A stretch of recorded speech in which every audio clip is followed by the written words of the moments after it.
How do people view the world? Like a toy that needs constant attention? A watch that needs no attention? Or is it that everything is naturally occurring? There exists many views of life.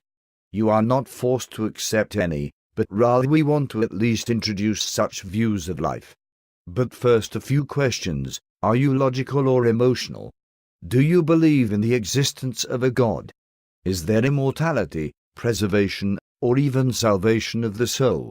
These are the types of questions that define the many different philosophies known today. For instance, Deism originated during the Enlightenment between the 17th and 18th century. This cultural movement tried to reform society using reason and challenged ideas anchored by tradition and faith. Now let's see the events of a philosopher between the 17th and 18th century. Nature, life, and the world beyond. What role do we play? Are we just actors on a stage to play our role, predetermined by the laws of the natural world? Such a dreary topic to think, you. Good sir. Yes. May I be of assistance? I would wish to hear your view of life. Why we are here, the existence of God, and how do we affirm such an existence? We are here as God willed it, and He remains ever so watchful over us. But how do you know He is watching? He could be dead for all we know. He is not dead, nor will He. He is omnipotent being with limitless power. How? For what proof could you present to convince me otherwise? By the miracles He hath given us. Through God's act of miracles He is willingly proving His existence to us, His creations. Miracles. Miracles are just strokes of luck, not logic or reason. In fact, how do miracles help us understand this world? We were given eyes, ears, nose, mouth, hands, and feet to enjoy the fruits of this world. But how do we find real evidence of such an existence? As I said, God's miracles ultimately prove His existence. His signs of divine intervention should be more than enough to exemplify His existence. Enough with the sophistry.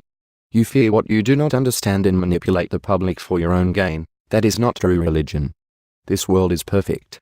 If it took Him 7 days to create this flawless world, then there should be no need for miracles.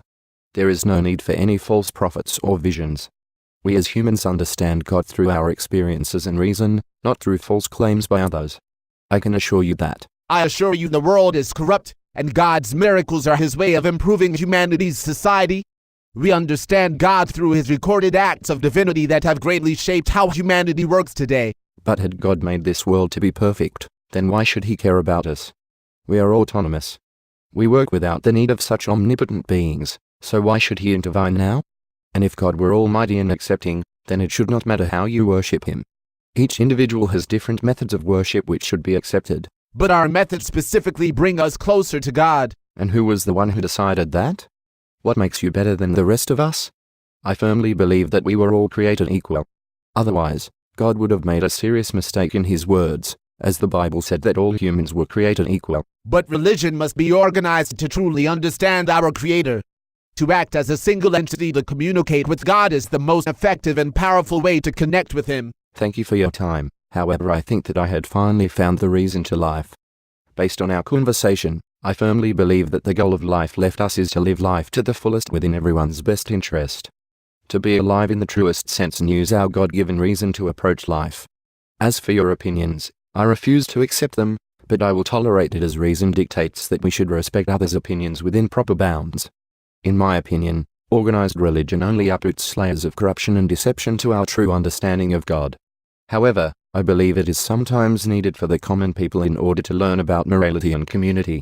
Once again, thank you for your time. From this small excerpt of the philosopher's life, we have learned that despite his ignorance towards Gandhi, the philosopher stayed true to his beliefs of deism. He believes that God exists just as those who follow Puritanism, however, as a philosopher of the deist values, feels that God made the world and its inhabitants but never intended to intervene through divine circumstances.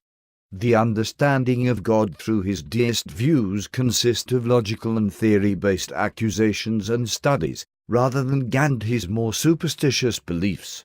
Thus, the heated discussion between the philosopher and Gandhi was inevitable due to their beliefs in widely different philosophies.